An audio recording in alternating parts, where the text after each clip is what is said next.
future. Gabriel Saint. I'm a writer, director, artist working out of Los Angeles, California.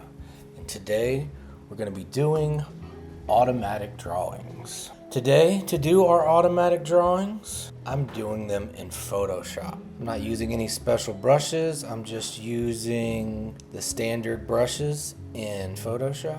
I am using hard round brush, and my flow is at 56% and my smoothing is at 0%. Get this back set up. Alright, so now the first thing I want to do is I'm going to lay down some lines and just kind of a general shape, general area of where I would think features on a face might be. Oh, that's a little large, still too big. I want it to be about the size of a pen on a sheet of paper. Alright, so this will be one eye, this will be another eye, tip of the nose, mouth, lip, ear, another ear, top of the head, cheeks. May have overworked it a little bit, but it's a good start. So we'll start with maybe a pupil and like the outside of an eye to a tear duct. Same thing here, let's build a pupil, tear duct, outside of the eye. And I try not to pick my pencil up. I just try to leave it down all the time. Below the nose, put a little shadow here. A little shadow of where what the lips might be, under the bottom lip, under the chin. See, as you add more contrast and more shadow in all these little areas, the more a face starts to come to life. Pareidolia is an amazing phenomenon where humans see patterns where humans see faces in random patterns. And as I put these patterns down, I start to see these faces, and I'm sure you do. And then I just try to reiterate those faces. You know, it almost looks like magic to me too, that it starts to become a face. I'm gonna switch over to my smudge tool. It's a mixer brush here, and I'm gonna start mixing, smudging in these dark areas like that, around the eyes, just around where we want people to focus. The mouth, what I'm guessing is a mouth, chin, ears, something like that. Sloppier the better. And I'm not really judging the drawing. I don't have any kind of like preconceived idea of what the drawing should look like. I'm just as surprised as everyone else. I'm going to switch back to my brush tool, bring up some of these areas. A little bit more dark area in the pupils, some more dark area in this pupil, add some dark areas in the tear ducts. You know, all these little areas, these little shadow areas are what we kind of latch on to as humans when we see faces. We see the darkest parts and the brightest parts, and then our brain kind of just fills in everything in between. So what I'm trying to do is get just enough of the face drawn here that your brain does all the hard work. And it's almost magic, or one little line in this little spot here, or one little area over here, and the whole face starts to come together. You know, and it's funny because it works a little different from everybody. Everybody perceives faces differently. Everybody perceives everything differently. So last here, I'm going to use my white. I'm going to bring up some highlights. Your eyes, your attention always goes to where there's the highest contrast. Whether it's music or movies or photography, your attention always goes to areas of high contrast. So where there's a mouth, eyes, nose, ears, anything that implies a face, I'm going to put the darkest darks and the lightest lights there. That's not too bad. What do we want to call this guy? They all need some kind of names. Let me see. Is this the ones? No. You know, let's call this guy Victor. You know, Victor's got a look of someone who's learned to hold the sadness gently, you know? That crooked nose. Victor, his face holds a map of where he's been. You know, loss shapes us, but it doesn't define us. Art lets us carry loss without letting the loss carry us. Or something, I don't know if that's a saying. I think I made that up. Anyway, this one's Victor. He's done. Let's move on. Moving on! Okay, here are my layers. Add another layer here. A little bit of jazz going here. Need to remember. So what I'll do here is go back to my... Alright, so let's get into another one of these faces. We had some more people in the... Okay, let's do the same thing here. So I'm just gonna kind of draw some scribbles of where some eyes, a nose, widow's peak, a mouth here, bottom lip, a chin. Yeah, I'm starting to see a face here, some ears, head, another ear over here, something like that. Okay, so let's add some shadows here in between where his lips might be, the corners of his mouth, under his bottom lip. Let's do like above this Cupid's bow here, below his nose. Her nose, their nose, I'm not quite sure yet. Okay, here's a pupil here. Let's say there's a pupil here. And at some point I'm picking up my pen. Try not to, but if I feel like it's getting a little too busy in areas, I will pick up my pen. Although I try not to, but you know, it's art. You can cheat if you want. Let's see how this is working. Let's get some shadow here under his chin. Okay, with the mixer brush, we're just gonna blur some of these lines down to get some shadow. This is my favorite part of the process. Almost like magic. It just kind of starts to take shape. The little bit of gray tone there really makes it look three-dimensional. Alright, that's pretty nice. Let's add some darker areas. Let's go ahead and make that pupil dark. You know where the darkest area is, maybe like this spot here in his pupil here. Definitely in his pupil. You know, your eye goes to where there's the most contrast, so I'm just trying to add as much contrast as I can to the features of his face. Now darken up his nostrils. Yeah, a little dark spot here in between his lips and the corners of his mouth, kind of bring up those areas. See, above his lip here shouldn't be as dark as the spot in between his lips, so, you know, I gotta be careful there. Go back to my blur tool and just soften them just ever so slightly so they're not too dark, but just darker than the previous amount of shade. Great, so now we're gonna add some highlights. To the eyes again, to the other eye, top of the nose, kind of give him a little gleam on the top of his nose, maybe a little highlight on his lip here, a little bit, some highlights under his eye maybe, just to kind of bring our eyes in. Yeah, I think that's pretty cool. What is this guy? This looks like maybe an Adrian. You know, Adrian, he kind of has that soft gaze, like someone who knows to hold a hand and a heart at the same time, you know. Their lips might be uneven, but love thrives in imperfection. You know, art like love is a practice of patience. Thanks, Adrian, for teaching us that. Alright, so let's do one more. I'm gonna pause the music. I'm afraid that, you know, maybe that's going to... No problemo. So let's do this one with no music here. Alright. What do we... Okay, why have my settings changed? Why have my settings changed? Why? This happened. Why isn't it erased? Okay, so let's do another one of these here drawings. So look, we got somebody's back in the house. If you're in here, I would love for you to talk to me in the chat. Give me a hello, that'd be awesome. Alright, we're gonna do another one of these things. First things last. Okay, so we're using a technique called pareidolia. And pareidolia is a phenomenon where humans tend to see pareidolia is a phenomenon where humans tend to see faces in random patterns.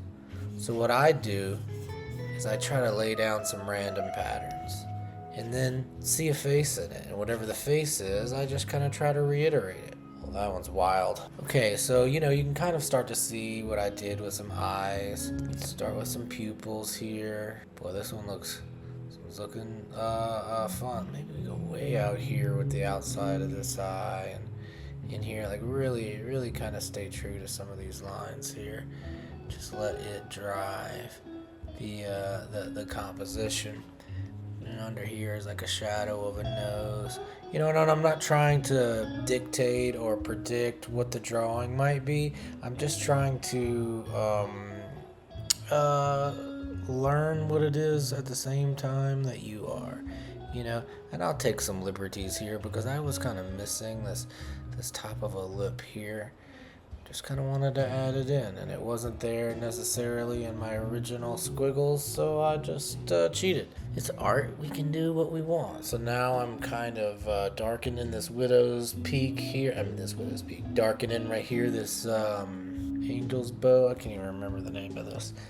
Put a little shadow here in the lips, put a little shadow under the bottom lip, a little shadow under the chin. Cupid's bow, that's what this part of the lip. Put a little shadow on the, see, I don't really see an ear here, so let's maybe create one. Put like some shadow there. Same, I don't know if I would see an ear at the angle, but is this a she? We would definitely see some eyebrows. You know, and some of it's just kind of scribbling and then hoping that something looks decent. Alright, so let's smudge these areas. Smudge some of the darker areas to just kind of bring out some grayish textures. You know, I'm not trying to judge too much here. I'm just kind of going wild with it and just seeing what happens. Okay, you know. He already looks a little overworked, but sometimes, you know, you can have some really fun things happen when you don't expect it. So let's go back to our dark pen tool and just like bring those pupils back a little bit, because I think those pupils are gonna be, that's where we want your focus to go, you know. And like some of the other shadows, they can stay light, but those pupils, and right here, the spot of the lips and the corners of our mouth, you know, I really want some focus to go there. Same thing, it's like maybe we give him a couple nostrils, you know, and I guess this is where his nostrils would be. I'm just kind of making a vague guess, you know. I need some more here, maybe kind of widen his nose a little bit. Now let's go back to our blur tool, our smudge there, and just kind of, you know, kind of soften some of those areas down just a little bit, so they don't look so obvious. Go back to our brush tool and maybe add some highlights here. You know, a highlight in the eye really kind of brings life to the whole portrait. It's amazing, like one little line, one little dot, one little shadow, one little highlight. I really changed like the humanity of the piece. You know, because as soon as you put some highlights in his pupils, I really start to see a person there, you know. Maybe this person's name is Milo. Kind of looks like a Milo, right? You know, Milo's the face of loyalty. Look at that. You know, like the friend who helps you move out and brings pizza. You know, thanks for sticking around, Milo. It's true friends that make the rough sketches feel complete. Thanks, Milo. All right, so that was about half hour of drawing. We did 3 sketches. That was pretty fun. Let's take a look at the drawings we did. Milo. We did forget to put splatters on each one. Let's go ahead and do that. Last but not least, let's go ahead and give Milo a little bit of sauce. I never thought about that, but let's hit him with a little bit of that there. Maybe a little bit. Oh no, that's too much. Yeah, that's pretty good. You know, give me a little extra opportunity to add a little extra definition somewhere. That's pretty cool. Alright. Okay, so last but not least, add a little bit of, yeah, there we go, something like that. Something implies. Maybe something out here. Yeah, that looks pretty good. Same thing with this guy. Maybe something like, there we go. Kind of soften up and reiterate some of these shadowy areas. That looks pretty good. Okay, I think we did this one on this session. Alright, boom. Anybody in the chat? Anybody in the chat? I'm gonna do, Jussie, my man. I'm gonna do 15 more minutes, and then I'm gonna shut her down. Alright, so we're going to do the same thing. I'm just going to lay some lines down in no particular order with no preconceived image in mind. I'm just going to have fun. You know, I'm just going to let go and see what happens. You know, and that's kind of the magic of this style of drawing, is just not being so concerned with where the drawing is going and just enjoying the drawing itself. So let's do that, you know. And it is fun, you know, if to unwind and doodle a little bit. It's really it's a lovely thing. I love it so much. Alright, okay. So I laid down my first kind of general squiggles, and then let's start adding some shadows. So pupil here, and a pupil here. Okay, and then I'm gonna add like a little tear duct shadow here.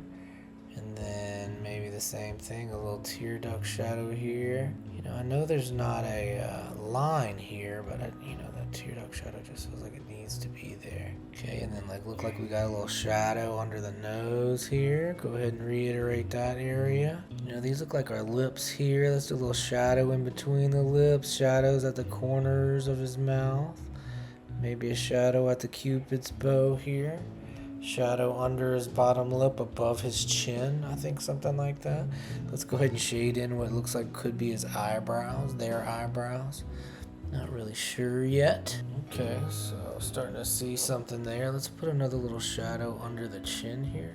Go to my mixer brush, and it's basically just kind of like a smudge. It works kind of like if you're drawing with charcoal. It's just kind of the same as when I use a paper towel.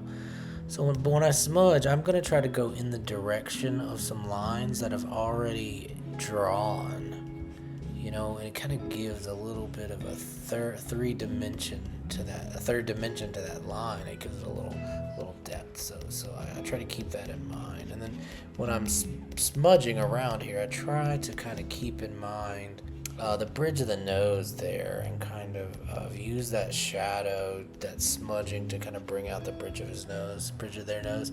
I don't want to draw the shadow on the side of the nose too hard. That little soft shadow really kind of implies a nose, and it leaves a lot up to pareidolia. It leaves a lot up to your imagination as the viewer. So I gotta keep it loose. If you make too many definitive decisions, it's not as fun in your imagination. And you know, there's something about your imagination doing the bulk of the work that's kind of fun about this style. You know, because I'm trying to draw as little as possible and make your imagination do all the hard work.